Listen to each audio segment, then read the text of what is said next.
تو جیسے ظاہر علم حاصل کرنا ضروری ہے، ایسے باطن کا بھی علم حاصل کرنا چاہیے تاکہ تزکیہ نفس ہو سکے۔ فضیل بن عیاض فرمانے لگے زندگی میں ہمیشہ خادم بننا، مخدوم نہ بننا۔ حضرت خواجہ معین الدین چشتی اجمیری جب داتا صاحب کے مزار سے نکلے، جہاں تک مزار نظر آتا رہا کمر نہیں کی بلکہ الٹے پاؤں پیچھے جاتے آئی تھی شکار کرنے کے لیے، لیکن آپ کی زلفوں کی اسیر ہو گئی اور کلمہ پڑھ کے چلی گئی۔ گوری کہتے ہیں اچانک میری نظر ایک سپاہی پہ پڑی، اس کے ہاتھ میں تلوار ہے، جدھر جاتا ہے ہندوؤں کو کاٹتا ہی چلا جاتا ہے، جدھر جاتا ہے ہندوؤں کو کاٹتا ہی چلا جاتا ہے۔ مغرب کے اندر میں نے جب نماز پڑھی تو اس امام نے جب سلام پھیرا، شہاب الدین گوری کہتے ہیں سلام پھیرنے کی دیر ہی تھی، میں نے جس وقت نظر اس امام کے چہرے پہ ڈالی وہ امام وہی سپاہی تھا جس کی وجہ سے اللہ نے فتح عطا فرمائی۔ خواجہ معین الدین اجمیری فرمانے لگے تمہیں غلام نظر آتا ہے، مجھے پورے ہندوستان کا حکمران نظر آتا ہے۔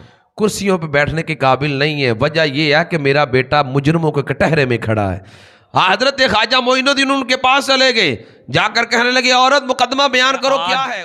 کرسیوں پہ بیٹھنے کے قابل نہیں ہے، وجہ یہ ہے کہ میرا بیٹا مجرموں کے کٹہرے میں کھڑا ہے۔ حضرت خواجہ معین الدین ان کے پاس چلے گئے، جا کر کہنے لگے عورت مقدمہ بیان کرو کیا ہے۔ ہاتھ لگایا، فرمایا بچے بول تو کس ماں کا بچہ بول کے کہنے لگا میں قطب الدین کا نہیں، میں فرما چرواہے کا بچہ ہوں۔ حضرت خواجہ معین الدین اجمیری علیہ رحمہ کہتے ہیں جس وقت مجھے حضرت ابراہیم قندوزی رحمۃ اللہ تعالیٰ علیہ نے روٹی کے ٹکڑے دیے تو فرماتے روٹی کے ٹکڑے کھانے کی دیر تھی، فرماتے دنیا سے نفرت ہوگی، میں نے ہر چیز اللہ کی راہ میں بانٹ دی، باغ سارا اللہ کی راہ میں بانٹ دیا۔ حضرت خواجہ معین الدین اجمیری کہتے ہیں میں نے جا کر قرآن کو یاد کرنا شروع کر دیا، فرماتے ہیں 15 سال کی عمر تھی، میں نے قرآن یاد کرنا شروع کیا ہے۔ پھر وہ دن بھی آیا کہ فرماتے ہیں کہ جس وقت میں حافظ قرآن بھی بن چکا تھا، میں نبی علیہ السلام کے دین کا عالم بھی بن چکا تھا۔ فرماتے ہیں میں نے قرآن بھی سینے میں محفوظ کر لیا، میں نے نبی علیہ السلام کا دین بھی سینے میں محفوظ کر لیا۔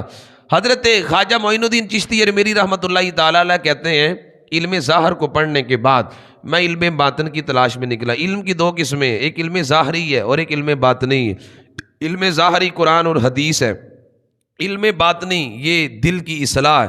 تو جیسے ظاہری علم حاصل کرنا ضروری ہے، ایسے باطن کا بھی علم حاصل کرنا چاہیے تاکہ تزکیہ نفس ہو سکے، تاکہ اسے پتہ چل سکے کہ میں نے اپنے علم پہ عمل کر کے اللہ رسول کا قرب حاصل کرنا ہے۔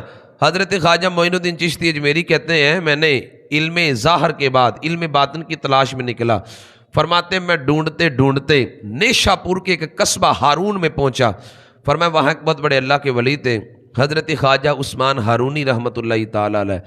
حضرت خواجہ معین الدین اجمیری علیہ رحمہ کہتے ہیں میں نے جا کر ان کے ہاتھ پہ بیعت کی، فرماتے میں کئی عرصوں تک مدت تک تلاش کرتا رہا، فرماتے میں نے ان کے ہاتھ میں بیعت کی۔ حضرت خواجہ معین الدین چشتی اجمیری کہتے ہیں بیعت کرنے کے بعد میں 20 سال اپنے مرشد کی خدمت کرتا رہا ہوں۔ ہمارے پاس کہاں وقت ہے کسی کی خدمت کرنے کا، ہم تو کہتے ہیں بھائی ہماری کو خدمت کرے، ہم کہاں کسی کی خدمت کرتے ہیں۔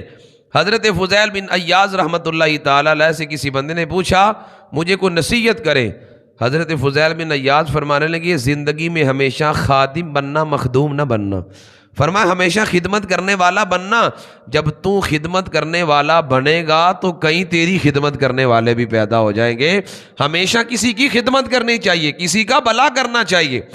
تو حضرت معین الدین چشتی اجمیری رحمۃ اللہ تعالیٰ علیہ کہتے ہیں میں حضرت خواجہ عثمان ہارونی کے ہاتھ پہ ہاتھ رکھے میں 20 سال اپنے مرشد کی خدمت کرتا رہا، فرماتے 20 سال بعد میرے مرشد نے مجھے بازو سے پکڑا، نبی پاک علیہ السلام کے روزے پہ لے گئے اور جا کے عرض کی یا رسول اللہ صلی اللہ علیہ وسلم میں نے غلام تیار کر لیا ہے، تو نبی پاک علیہ السلام فرمانے لگے تو نے تیار کر لیا ہے تو ہم نے ہندوستان کا سلطان بنا دیا ہے۔ حضرت اس لیے حضرت خواجہ معین الدین چشتی اجمیری کو عطائے رسول کہتے ہیں کہ نبی پاک صلی اللہ علیہ وسلم کی خاص قسم کی عطا تھی ان پہ۔ حضرت خواجہ معین الدین چشتی اجمیری رحمۃ اللہ تعالیٰ علیہ جب نبی پاک علیہ السلام کی بارگاہ سے فیض ملا، حضرت داتا گنج بخش علی حجویری رحمۃ اللہ تعالیٰ علیہ کی بارگاہ میں آئے، حضرت داتا صاحب رحمۃ اللہ تعالیٰ علیہ نے اشارہ کیا 40 دن یہاں پہ آپ بیٹھو، حضرت خواجہ معین الدین 40 دن وہاں پہ بیٹھے، وہاں سے بھی فیض لیا۔ خواجہ قطب الدین بختیار کاکی کہتے ہیں جب میرے مرشد گرامی حضرت خواجہ معین الدین چشتی اجمیری جب داتا صاحب کے مزار سے نکلے، جہاں تک مزار نظر آتا رہا کمر نہیں کی بلکہ الٹے پاؤں پیچھے جاتے رہے۔ اہل سنت کے مسلک کی صداقت میں ادب ہے، ہم لفظ اللہ کی الف سے لے کر ولیوں کی یہ تک سب کا احترام کرتے ہیں، ہم سب کا ادب کرتے ہیں۔ اگر نبی پاک صلی اللہ علیہ وسلم کی ذات اقدس کی بات آئے، جیسا ادب اہل سنت کرتے ہیں دنیا میں کوئی نہیں کرتا۔ اگر نبی پاک علیہ السلام کی اہل بیت اطہار کی بات آئے، جیسے ادب اہل سنت کرتے ہیں ایسے کوئی نہیں کرتا۔ اگر اصحاب رسول صلی اللہ علیہ وسلم کی بات آئے، جیسے ادب اہل سنت کرتے ہیں ویسے کوئی نہیں کرتا۔ اگر اولیاء اللہ کی بات آئے، جیسے ادب اہل سنت کرتے ہیں ویسے کوئی نہیں کرتا۔ اگر بڑوں کی ادب کی بات آئے تو اہل سنت وہاں بھی صف اول میں نظر آتے ہیں۔ اہل سنت و جماعت کی صداقت کی علامت ہی یہ ہے کہ ان کے اندر ادب ہی ادب ہے۔ حضرت خواجہ معین الدین چشتی اجمیری جب نوازے گئے تو آپ نے پھر اشارہ ہوا نبی علیہ السلام کی بارگاہ سے کہ تم اجمیر شریف چلے جاؤ۔ آپ نکلے وہاں سے تو اجمیر شریف کی طرف بڑھے۔ جب آپ وہاں پہ پہنچے تو وہاں پہ ہندوؤں کا راج تھا، ہر طرف ہندو دن دناتے تھے، اور وہاں پہ پرتھوی راج یہ بہت بڑا ہندو تھا اور ہندوؤں کا سردار بھی تھا۔ حضرت خواجہ معین الدین چشتی اجمیری رحمۃ اللہ تعالی علیہ جس وقت آپ اجمیر شریف پہنچتے ہیں تو وہاں پہ پرتھوی راج کا ہر طرف راج ہوتا ہے، وہ کسی چڑیا کو پر بھی نہیں مارنے دیتا۔ حضرت خواجہ معین الدین چشتی اجمیری جب پہنچے تو نماز کا وقت تھا، سردی بڑی شدید تھی۔ آپ کا خادم گیا تو سامنے کچھ ہندو بیٹھے ہوئے تھے، آگ انہوں نے سامنے رکھی ہوئی تھی اور آگ کی وہ پونجا کر رہے تھے۔ آپ کا ایک مرید اور درویش گیا اور جا کر کہنے لگا کہ ہمارے حضرت صاحب نے وضو کرنا ہے تو پانی بڑا ٹھنڈا ہے، ہم نے پانی کو گرم کرنا ہے تو کچھ آگ ہمیں دے دو۔ وہ کہنے لگے ہم آگ کی عبادت کر رہے ہیں، بل آگ ہم آپ کو دیتے ہیں، چل یہاں سے چلو جو کوئی آگ نہیں ہے۔ وہ جا کے درویش حضرت خواجہ معین الدین چشتی کو کہنے لگا حضور وہ کہتے ہیں ہم آگ بالکل بھی نہیں دیں گے۔ حضرت خواجہ معین الدین چشتی اجمیری آئے، آپ نے قریب آئے تو کہ ہندو کی گود میں بچہ تھا، آپ نے ہندو کی گود سے بچہ پکڑا تو آگ میں داخل ہو گئے۔ ہندوؤں نے شور مچانا شروع کر دیا، ہمارا بچہ جل گیا، ہمارا بچہ جلس گیا۔ جب انہوں نے شور مچانا شروع کیا تو حضرت خواجہ معین الدین چشتی اجمیری کی گود میں جو بچہ تھا وہ بول کے باہر والوں کو بتانے لگا گھبراؤ نا، یہ آگ نہیں باغ ہے۔ انہوں نے کہا یہ آگ نہیں، یہ تو باغ بن چکا ہے۔ یہ کرامت حضرت خواجہ معین الدین چشتی اجمیری کی جب ہندوؤں نے دیکھی تو کتنے لوگ کلمہ پڑھ کے مسلمان ہو گئے۔ حضرت خواجہ معین الدین چشتی اجمیری کی کرامات کئی ہندوؤں نے دیکھی۔ وضو کی باری آئی، آنا ساگر وہاں پہ تالاب تھا، تالاب میں پانی دینے پر ہندوؤں نے پابندی لگا لی۔ آپ کا درویش گیا، آپ کے کہنے پر اس نے جا کر لوٹے کا رخ جب آنا ساگر تالاب کی طرف کیا، تالاب کا سارا پانی لوٹے میں آ گیا۔ انہوں نے کہا یہ کیا ہے؟ فرمایا یہ کرامت ہے جو عقلوں میں آتی نہیں ہے۔ کرامت کا تعلق ہی عقل سے نہیں ہے۔ نبیوں کے معجزے ہوتے ہیں وہ بھی عقل میں نہیں آتے، ولیوں کی کرامتیں ہوتی ہیں وہ بھی عقلوں میں نہیں آتی۔ آپ کی لوگ کرامتیں دیکھتے گئے، 90 لاکھ کے قریب لوگ مسلمان ہو گئے۔ حضرت خواجہ معین الدین چشتی ہم بھی بڑے پکے مسلمان ہیں، ہم نے کتنے کو مسلمان کیے ہیں؟ چلے مسلمان کیا کرنے تھے؟ جو مسلمان تھے کیا ہم نے کتنے لوگوں کو نمازی بنایا ہے؟ ہم نے کتنے لوگوں کو داڑیاں رکھوائی ہیں؟ ہم نے کتنے لوگوں کو نبی علیہ السلام کے در کا سچا غلام بنایا ہے؟ ہاں شاید معذرت کے ساتھ جملہ تو سخت ہے لیکن میں کہنے پہ مجبور ہوں، ہم نے شاید کسی کو نمازی تو نہیں بنایا ہوگا لیکن ہم نے نمازیوں کو متنفر بڑا کیا ہوگا۔ ہم نے کسی کو دین کے قریب تو شاید ہی کیا ہوگا لیکن ہم نے دین کے قریب آنے والوں کو دین سے دور بڑا کیا ہے۔ میں اس کی ایک مثال عرض کرنا چاہتا ہوں۔ میرا ایک دوست ہے، پنجاب پولیس میں ہوتا ہے، اچانک ایک دن رستے میں میری اس سے ملاقات ہو گئی، میں اس کے پاس کھڑا ہو گیا، ادھر سے 2 موٹر سائیکل پہ پولیس والے آتے ہیں، آ کر اس کے پاس کھڑے ہو جاتے ہیں، میں پہلے سے وہاں پہ کھڑا ہوں۔ آ کر ایک پولیس والا جس کا اتنا پیٹ تھا آ کر اسے کہنے لگا آج تو نے کتنی رشوت کھائی ہے؟ تو اس نے کہا میں نے تو رشوت نہیں کھائی اور نہ ہی میں رشوت کھاتا ہوں۔ وہ میرا دوست بھی تھا بڑا اچھا، وہ کہنے لگا میں نے رشوت نہیں کھائی اور میں کھاتا بھی نہیں ہوں۔ وہ دوسرا پولیس والا اسے کہتا نہیں اگر میں ثابت کر دوں تو نے آج رشوت کھائی ہے تو پھر؟ وہ کہنے لگا بھائی میں نے رشوت نہ کھائی ہے اور نہ میں کھاتا ہوں۔ وہ آپس میں بات کر رہے تھے، میں کھڑا تھا۔ وہ کہتا اگر میں ثابت کر دوں تو نے رشوت کھائی ہے تو پھر؟ وہ تو نہ بولا، آگے سے میں بولا، میں نے کہا اگر آپ ثابت کر دیں اس بندے نے رشوت کھائی ہے تو پھر میں دگنے دینے کو تیار ہوں۔ میں نے کہا بھائی ہم نے تعلق ایسے تو نہیں رکھا ہوا، اگر آپ ثابت کرتے ہو میں دگنا دینے کو تیار ہوں۔ وہ کہنے لگا جی نہیں، دیکھیں نا اس نے داڑھی بھی رکھی ہے اور رشوت بھی کھاتا ہے۔ وہ کہنے لگا بھائی ہر مومن کا آئینہ ہوتا ہے۔ فرمایا وہ اس کے آئینے کے اندر تجھے اپنا آپ نظر آ رہا ہے، تو کیا کرتا ہے؟ اس کا تو ایسا معاملہ ہی نہیں ہے۔ جب میں نے یہ بات کی اگر تو ثابت کر دے میں دگنا دینے کو تیار ہوں، وہ کہنے لگا گواہی وڈی آگے جانا ہی چاہیے تو بھائی دیکھیں ہمارے ہاں ضروری نہیں ہے کہ اگر پولیس کے اندر لوگ ہیں تو سارے رشوت خور بھی ہیں۔ ہم نے پولیس کے اندر بڑے تہجد گزار لوگ بھی دیکھے ہیں، بڑے نمازی بھی دیکھے ہیں، تہجد گزار بھی دیکھے ہیں، تو اس لیے بڑے بڑے نیک لوگ بھی ہیں۔ تو میں عرض کر رہا تھا حضرت خواجہ معین الدین چشتی اجمیری رحمۃ اللہ تعالی علیہ کو میرے رب نے جو کمال دیا، جو میرے رب نے عروج دیا، وہ کتنا عظیم تھا، وہ اپنی مثال آپ تھا۔ حضرت خواجہ معین الدین چشتی اجمیری آپ نے 90 لاکھ کے قریب لوگوں کو کلمہ پڑھایا، 90 لاکھ کے قریب لوگ مسلمان ہوئے۔ حضرت خواجہ معین الدین چشتی اجمیری رحمۃ اللہ تعالی علیہ آپ کی یاد رکھے، میں آگے چل کے مزید کچھ باتیں اس پہ عرض کروں گا۔ جب بندے کو کمال ملتا ہے نا تو اس کی مخالفت بھی ہوتی ہے۔ خواجہ معین الدین چشتی اجمیری رحمۃ اللہ تعالی علیہ جب ہر میدان میں کامیاب ہوئے، کئی لوگوں نے کلمہ پڑھا۔ وہ جو دشمن تھا پرتھوی راج اس کا نام تھا، وہ ہندوؤں کا سردار تھا، وہ جادوگر بھی تھا۔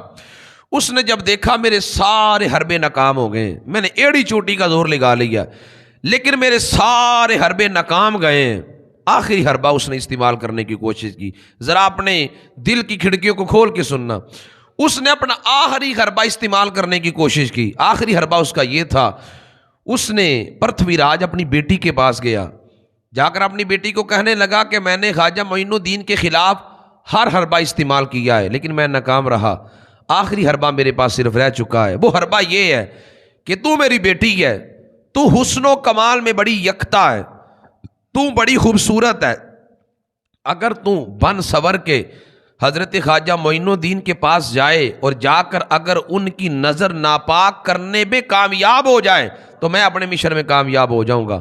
اس کی بیٹی کہنے لگی بابا یہ تو کام ہی کوئی نہیں، میں نے تو بڑوں بڑوں کو پھسلایا ہے معاذ اللہ۔ اس نے کہا میں یہ کر لوں گی۔ وہ بن ٹھن کے رات کے وقت حضرت خواجہ معین الدین چشتی اجمیری کے پاس چلی گئی۔ جب جا کے اس نے دیکھا تو حضرت خواجہ اجمیری قرآن پڑھ رہے ہیں، قرآن کی تلاوت کر رہے ہیں۔ وہ جا کے کھڑی رہی کہ ابھی میری جانب دیکھیں گے تو میں تو حسن و کمال میں بڑی یکتا ہوں۔ حضرت خواجہ معین الدین چشتی اجمیری قرآن پڑھتے رہے، برس قرآن پڑھتے رہے۔ جب وہ عورت کھڑی کھڑی تھک گئی، جب تھکی تو کہنے لگی معین الدین ایک نظر یہاں بھی تو دیکھو۔ حضرت خواجہ معین الدین فرمانے لگے جب سے ہم نے مدینے والے رسول کا حسن دیکھا ہے ہمیں دنیا میں کوئی سونا لگتا ہی نہیں ہے، اب میری نگاہوں میں ججتا نہیں کوئی، جیسے میرے سرکار ہیں ایسا نہیں کوئی۔ فرمایا ہمارا سودا بازار مصطفیٰ میں ہو چکا ہے۔ فرمایا جن کا سودا بازار مصطفیٰ میں ہو جائے وہ دنیا میں بکا نہیں کرتے۔ آپ نے جب یہ بات کی اس عورت کی دل پہ ایسی جا کے لگی، وہ بھی کلمہ پڑھ کے مسلمان ہو گئی۔ آئی تھی شکار کرنے کے لیے لیکن آپ کی زلفوں کی اسیر ہو گئی اور کلمہ پڑھ کے چلی گئی۔ اب دیکھو حضرت خواجہ معین الدین چشتی اجمیری کا سبق، اقبال نے بھی کہا تھا نگاہ پاک ہے تو پاک ہے دل بھی، کہ حق نے دل کو کیا نگاہ کا پیرو۔ جب آنکھوں میں حیا ہوتی ہے تو دل میں بھی حیا ہوتی ہے، جب آنکھوں میں حیا نہیں ہوتی تو دل میں بھی حیا نہیں ہوتی۔ اس لیے حضرت آج بھی دشمن کا وار یہی ہے، وہ بندہ مومن کی نظر کو ناپاک کرتے ہیں، نظر کو گندا کرتے ہیں۔ جب نظر ناپاک ہو جائے تو دل ناپاک ہو جاتا ہے، جب دل ناپاک ہو جائے وہ پورا بندہ ہی ناپاک ہو جاتا ہے۔ میں نے معاشرے میں ایسے لوگوں کو بھی سنا ہے، وہ کہتا ہے بھائی ساڑھے تے شیطان حملہ نہیں کرتا، یہاں تک میں نے کہتے سنا ہے وہ کہتے بھائی اسی بندیاں جو بندے ہیں تے بیبیاں جو بیبی ہونے ہیں، ساڑھے تے شیطان حملہ نہیں کرتا۔ میں نے کہا بھائی دیکھو حضرت سعید بن مسیب رحمۃ اللہ تعالی علیہ حضرت ابو ہریرہ کے داماد ہیں۔ حضرت سعید بن مسیب جس نے زندگی صحابہ کے قدموں میں بیٹھ کے گزاری ہے، سعید بن مسیب کہتے ہیں میری 80 سال عمر ہے اور فرماتے ہیں مجھے ایک آنکھ سے بڑھاپے کی وجہ سے کم نظر آتا ہے۔ فرماتے اس عمر میں میں اپنے نفس پہ سب سے بڑا خطرہ ایک عورت کا پاتا ہوں، یہ کتنے سچے لوگ تھے، آنے والوں کو درس دیتے تھے، مت سمجھنا مجھ پہ شیطان حملہ نہیں کرتا، میں نمازی ہوں، میں حاجی ہوں، میں بڑا نیک ہوں۔ فرمایا نہیں، ہمیشہ ڈرتے رہنا، شیطان عمریں نہیں دیکھتا، وہ کسی بھی وقت میں آ کے جال میں پھنسانے کی کوشش کرتا ہے۔ حضرت خواجہ معین الدین چشتی اجمیری رحمۃ اللہ تعالی علیہ نبی علیہ السلام کے سچے غلام تھے، آپ اس معاملے کے اندر ڈٹے رہے۔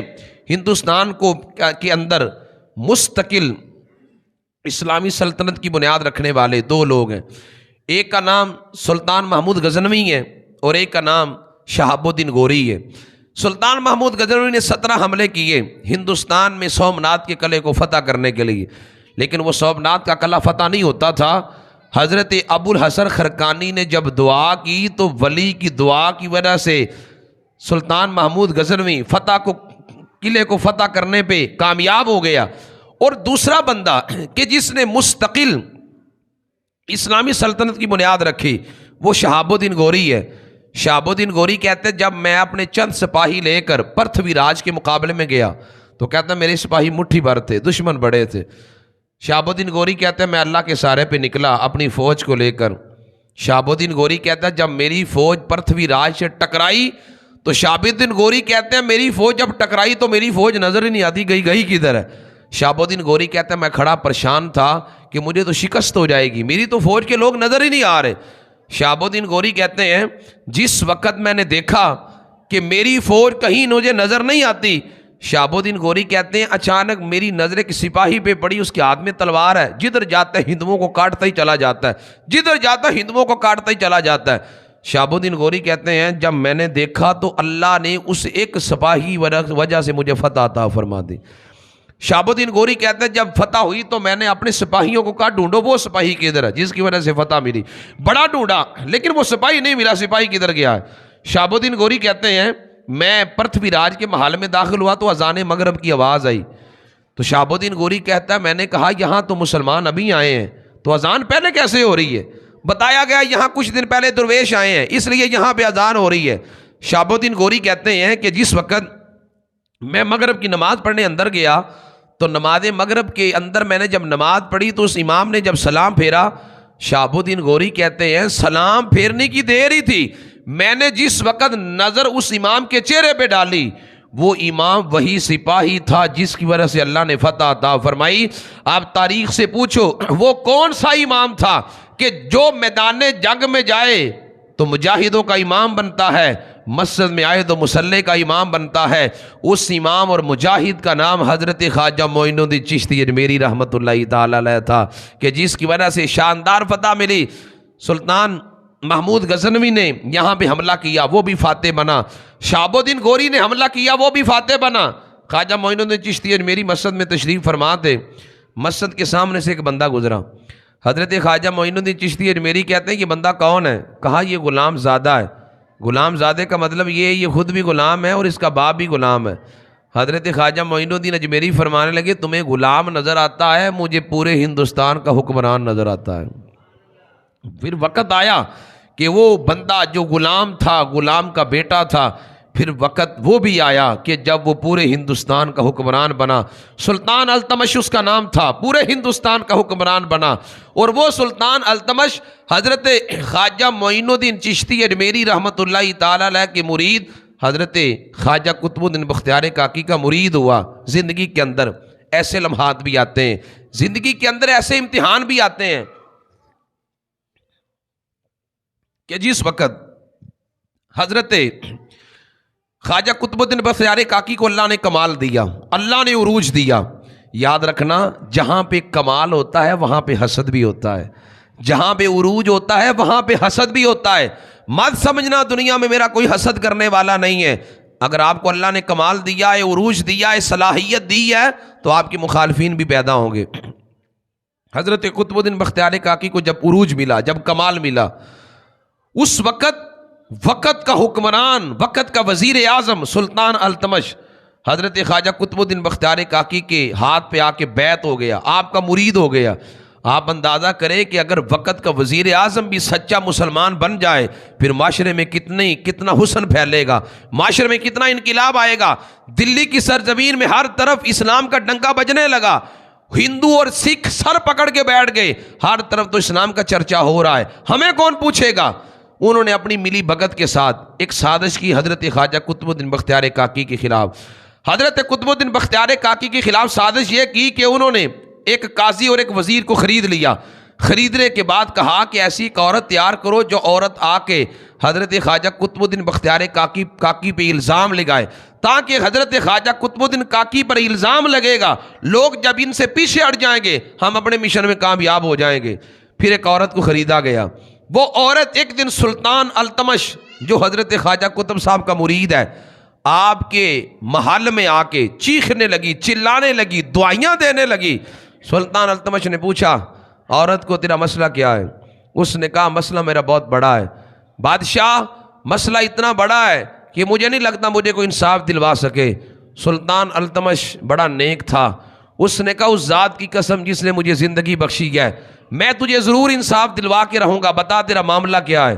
اس نے کہا معاملہ یہ ہے، یہ جو میری گود میں ایک ماں کا بچہ ہے یہ حضرت خواجہ قطب الدین کا ہے۔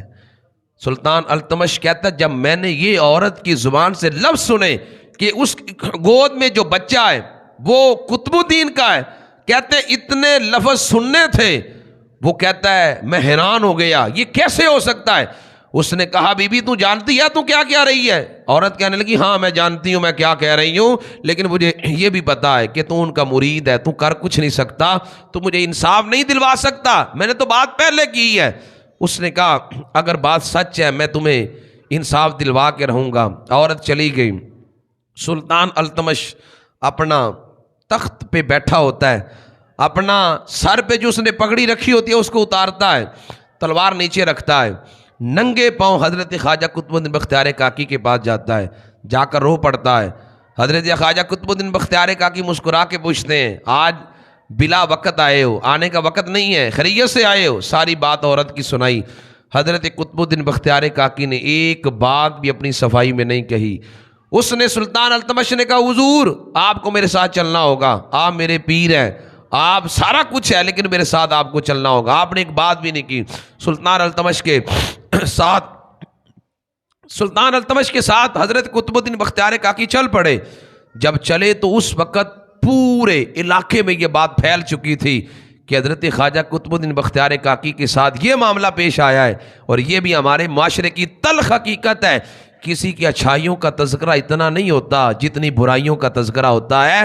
آپ بڑے نیک ہوں گے، ساتھ والا بھی آپ کو ماننے کے لیے شاید تیار نہیں ہے، اور آپ کے اندر ایک غلطی اگر آ جائے پورے علاقے میں ڈنڈورا پیٹا جاتا ہے، فلانے کے اندر ایک برائی پائی جاتی ہے، پورا زمانہ اکٹھا ہو گیا۔ حضرت خواجہ قطب الدین بختیار کاکی کٹہرے میں کھڑے ہیں، سلطان التمش محل پہ اندر جا کے اپنے تخت پہ بیٹھتا ہے، تخت میں بیٹھ کے عورت کو کہتا ہے ہر طرف لوگوں کا جمے غفیر ہے، اور سلطان التمش عورت کو کہتا ہے مقدمہ بیان کرو، تمہارا مقدمہ کیا ہے؟ وہ مقدمہ بیان کرنے لگی، لوگوں سنو میری گود میں یہ ایک ماں کا بچہ ہے، یہ قطب الدین بختیار کاکی کا ہے۔ جتنے لفظ حضرت خواجہ قطب صاحب نے سنے تو دل ہی دل میں کہا یا اللہ یہ وہ وقت آن پہنچا ہے جب عزت رکھنے والا تو ہے، یا اللہ تو دلوں کے راز جانتا ہے، میں نے وقت زندگی اپنی ذات کے لیے کبھی نہیں گزاری، میں کام تیرے نبی کے دین کے لیے کرتا ہوں، یا اللہ اس مشکل سے چھٹکارا تو نہیں مجھے دینا ہے، یا اللہ میں جتنی بھی صفائیاں پیش کروں یہ لوگ نہیں مانیں گے، یا اللہ کو مدد ایسی فرما۔ یہ بات یہاں پہ کہہ رہے ہیں، اور ادھر حضرت قطب الدین بختیار کاکی کے مرشد گرامی خواجہ معین الدین اپنے مریدوں کو کہہ رہے ہیں بیلیو تم یہاں پہ بیٹھو، میرا بیٹا مشکل میں ہے، میں مدد تو کر کے آتا ہوں اس کی۔ بتایا کسی نے نہیں ہے، فرمایا میرا بیٹا مشکل میں ہے، میں نے مدد تو کرنی ہے۔ ادھر حضرت خواجہ قطب الدین آپ دل ہی دل میں اللہ سے دعائیں مانگ دے، یا اللہ تو نے کرم کرنا ہے، یا اللہ تو نے بچانا ہے۔ اتنے میں سامنے نظر اٹھتی ہے تو حضرت خواجہ معین الدین بھی آ رہے ہیں۔ حضرت خواجہ قطب صاحب کہتے ہیں جب میں نے حضرت خواجہ معین الدین کو آتے دیکھا تو فرماتے میری امیدیں بند گئی، اللہ کی ذات سے اور مضبوط ہو گئی۔ حضرت خواجہ قطب الدین بختیار کاکی کہتے ہیں جب حضرت خواجہ معین الدین آئے تو بادشاہ نے کرسی چھوڑی، فرمایا آج کرسیوں پہ بیٹھنے کے قابل نہیں ہے، وجہ یہ ہے کہ میرا بیٹا مجرموں کے کٹہرے میں کھڑا ہے۔ حضرت خواجہ معین الدین ان کے پاس چلے گئے، جا کر کہنے لگے عورت مقدمہ بیان کرو کیا ہے؟ اس نے کہا یہ بچہ قطب الدین کا ہے۔ حضرت خواجہ معین الدین اجمیری قریب گئے، فرمایا سچ بولو، جان رب کو دینی ہے، جھوٹ نہ بولو۔ اس نے کہا میں جھوٹ نہیں بولتی۔ حضرت خواجہ قطب الدین بختیار کاکی پر یہ الزام لگا، حضرت خواجہ معین الدین چشتی اجمیری آگے بڑھے، ایک ماں کے بچے کو آپ نے اپنی انگلی سے گونسا دیا، اپنی انگلی سے ہاتھ لگایا، فرمایا بچے بول تو کس کا ہے؟ ایک ماں کا بچہ بول کے کہنے لگا میں قطب الدین کا نہیں، میں فرما چرواہے کا بچہ ہوں۔ جب لوگوں نے یہ منظر دیکھا، جو اسلام کے رستے میں رکاوٹ بننا چاہتے تھے، اللہ نے اس واقعہ کی وجہ سے اسلام کو اور عزت عطا فرما دی۔ سارے لوگ حضرت خواجہ معین الدین چشتی اجمیری اور حضرت خواجہ قطب صاحب کے قدموں میں گر گئے۔ پھر آخری وقت بھی آ گیا، خواجہ قطب صاحب انتقال کر گئے۔ انتقال کرنے کے بعد جنازہ پڑا ہے، اعلان ہوتا ہے، خواجہ قطب صاحب کی وصیت ہے، جی سنو، خواجہ قطب صاحب کی وصیت یہ ہے، جنازہ وہ پڑا ہے جس میں 3 شرطیں ہو۔ نمبر 1، کبھی تہجد کی نماز نہ چھوڑی ہو۔ جنازہ وہ پڑھائے جس نے عصر کی اور عشاء کی سنتیں نہ چھوڑی ہو۔ جنازہ وہ پڑھائے گا جس نے غیر محرم عورت کو کبھی نہ دیکھا ہو۔ بڑے بڑے لوگ آگے بڑھ کے پیچھے ہٹ گئے۔ اتنے میں یہی وقت کا حکمران سلطان التمش آگے بڑھتا ہے، آنکھوں میں آنسو ہیں، اور کہتا ہے میرا پیر تو چلا گیا لیکن میرا پردہ فاش کر گیا۔ لوگوں میں خوش نصیب ہوں جس نے زندگی میں کبھی تہجد نہیں چھوڑی، میں خوش نصیب ہوں جس نے زندگی میں کبھی عصر و عشاء کی سنتیں نہیں چھوڑی، میں خوش نصیب ہوں جس نے پوری زندگی کے اندر کبھی غیر محرم عورت کو نہیں دیکھا۔ تو وہ وقت کا حکمران بھی حضرت خواجہ قطب الدین کا مرید تھا۔ آج بھی اگر ہمارے حکمران ان کی طرز عمل پہ زندگی گزارے، یقیناً ہمارے معاشرے میں آج بھی انقلاب پیدا ہو سکتا ہے۔ اللہ تعالیٰ مجھے بھی اور آپ کو بھی نبی پاک علیہ السلام کی در کی سچی غلامی عطا فرمائے۔ وما علیہ الا البلاغ المبین۔